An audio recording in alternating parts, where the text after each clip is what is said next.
saya nanti akan memberikan rekomendasi bahwa karena oligarki ekonomi ini makin subur di era reformasi, itu karena salah satu faktor utamanya karena mereka dibiarkan menjadi investor politik. Semua tingkatan, pilkada, apakah itu pilbub, pilwalkot, pilgub sampai pilpres. Ada berbagai studi yang dilakukan, misalnya di pilkada, bagaimana oligarki ini bekerja mempengaruhi pemilihan di berbagai daerah. Misalnya. Sementara saya pernah membaca di bahwa pilpres sebelum ini yang saya baca, tapi kemudian hilang datanya dari RMEC ya, mengatakan bahwa sumbangan satu kelompok saja sudah 9 triliun pada satu pilpres misalnya. Tapi data ini kemudian hilang di medsos ya. Nah, dengan demikian nanti saya melihat ini analisis akademisnya bahwa kawin-mawin oligarki ekonomi dan politik ini memang sudah jadi berkelanjutan sejak tahun 50, Orde Baru sampai Reformasi. Jadi secara akademis dikatakan bahwa embrio adanya oligarki adalah apa yang disebut dengan adanya pelaku perburuan rente, baik di bidang ekonomi maupun politik ya. Rent seeker.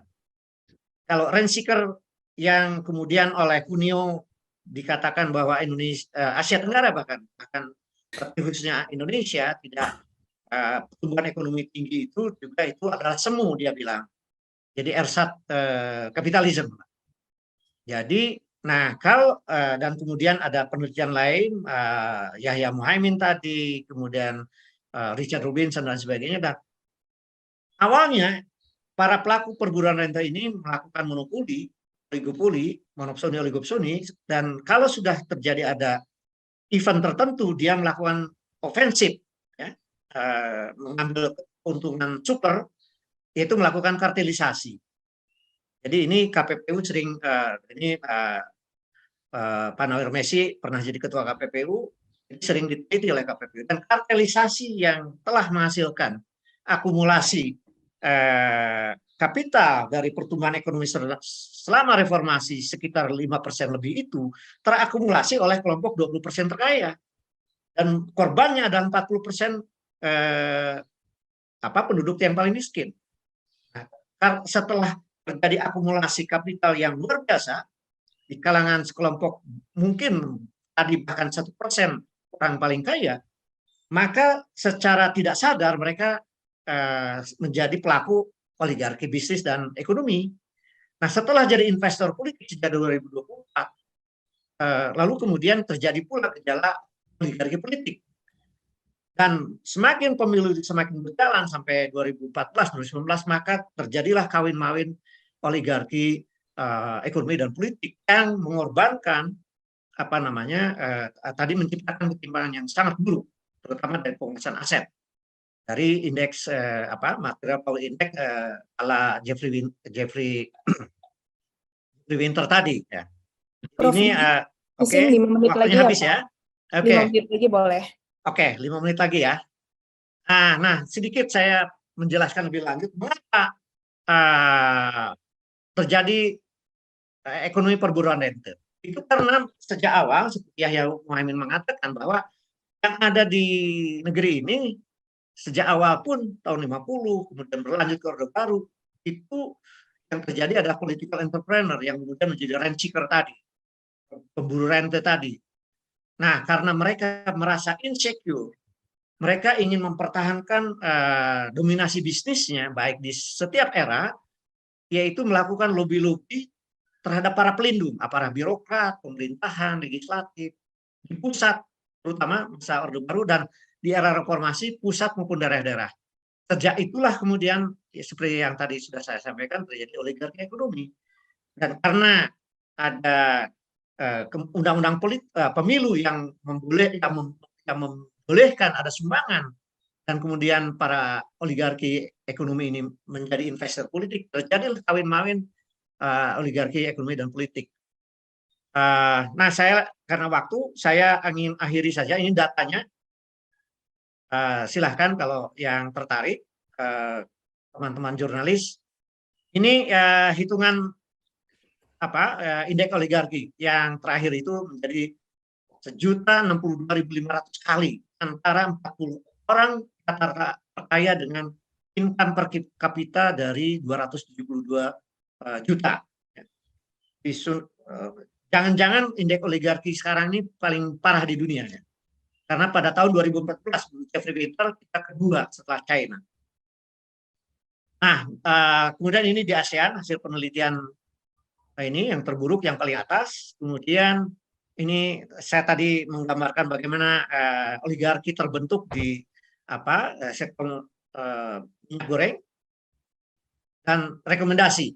Jadi saya kira kalau Indonesia ingin menghindari dari middle income trap, bahkan negara gagal, harus melakukan keberanian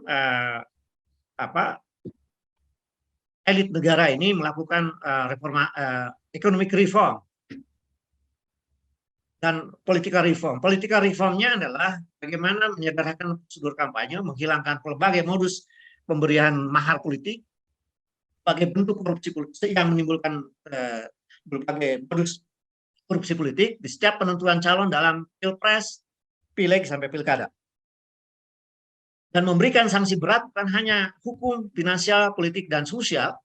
Dengan demikian konsekuensinya memang undang-undang politik dan undang-undang pemilu itu harus direvisi, dan intinya adalah melarang sumbangan kepada parpol, dan mereka atau parpol yang masuk ke parliamentary threshold itu dibiayai oleh APBN. Dan ini sudah terjadi yang berhasil di Jerman. Maka di Amerika korupsi politik maupun gejala oligarki juga terjadi karena memang membolehkannya sumbangan kepada partai politik dari elit bisnis ya.